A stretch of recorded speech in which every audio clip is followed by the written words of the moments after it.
প্লাস্টিকের বোতল ভর্তি জিনিসগুলো ব্যবহার করার পরে প্লাস্টিকের খালি বোতল অকাজের ভেবে ফেলে দিই, বা অনেকেই ভাঙাড়ির দোকানেও বিক্রি করি যদি বোতল বেশি জমে যায়।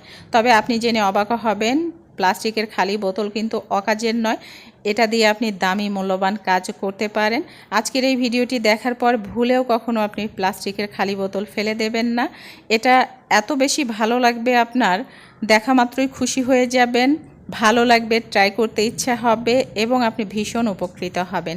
আমি এখানে একটা খালি প্লাস্টিকের বোতল নিয়েছি। প্রথমে প্লাস্টিকের বোতলটাকে খুব ভালো করে ওয়াশ করে নিয়েছি। এবার একটা ছুরি গরম করে বোতলের উপরের অংশ থেকে একটা দাগ রয়েছে, সেই দাগ বরাবর আমি কেটে নিয়েছি।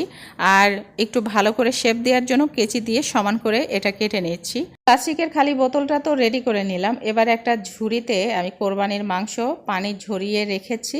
এবার এই বোতলের মধ্যে এই মাংসগুলো দিয়ে দিচ্ছি। আমি এখানে মাংস রেখে দেখাচ্ছি, শুধু যে মাংসই রাখা যাবে তেমনটা কিন্তু নয়। আপনি প্লাস্টিকের খালি বোতলে মাছ, মাংস, এভরিথিং সব কিছু রাখতে পারবেন, তবে বোতলটাকে আপনাকে এভাবে প্রসেস করে নিতে হবে। মাংসগুলো আমি চেপে চেপে দিয়েছি। এবার উপরের ঢাকনাটা কিভাবে লাগাবো সেটা আপনাদের দেখে বুঝে নিতে হবে।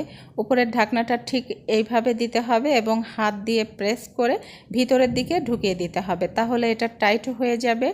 আর পুরো বোতল জুড়েই কিন্তু মাংস আমি ভরে রেখেছি, অল্প করে কিন্তু রাখিনি, পুরো বোতলেই কিন্তু এটা এঁটে যাবে, দেখে নিশ্চয়ই বুঝতে পারছেন। আর যেহেতু কোরবানি ঈদ গিয়েছে, কোরবানির মাংস রাখবার জন্য হয়তোবা অনেক ভোগান্তি পোহাতে হচ্ছে। যাদের মাংস বেশি রয়েছে, ফ্রিজে রাখতে পারছেন না, জায়গা কম, তাহলে কিন্তু আপনি বোতলে এভাবে মাংস রাখতে পারেন।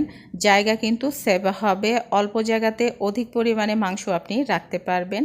আর ঠাসাঠাসি করে মাংস রাখতে হবে না, এবং বোতলে এভাবে রাখলে খুব দ্রুতভাবে বরফও জমে যাবে, মাংস কিন্তু নষ্টও হবে না।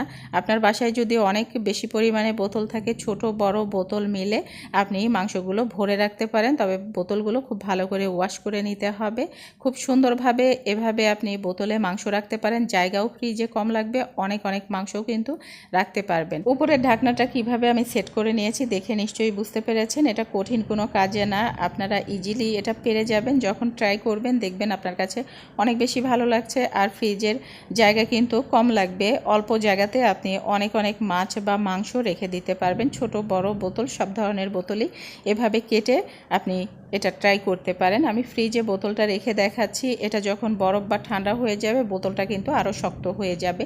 যখন আপনার প্রয়োজন হবে নামিয়ে পানিতে ভিজিয়ে রাখবেন, অটোমেটিকলি ঢাকনাটা খুলে যাবে, মাংসও কিন্তু ছেড়ে যাবে। এভাবে বোতলজাত করে মাংস রাখলে কিন্তু অনেক অনেক মাংস ফ্রিজে এঁটে যাবে, রাখতে পারবেন, আর দ্রুতভাবে বরফও জমে যাবে, জায়গাটাও সেভ হবে। খুবই ভালো একটা পদ্ধতি আপনাদেরকে দেখালাম। আপনাদের কাছে যদি ভালো লাগে ট্রাই করে দেখতে পারেন। ধন্যবাদ সবাইকে।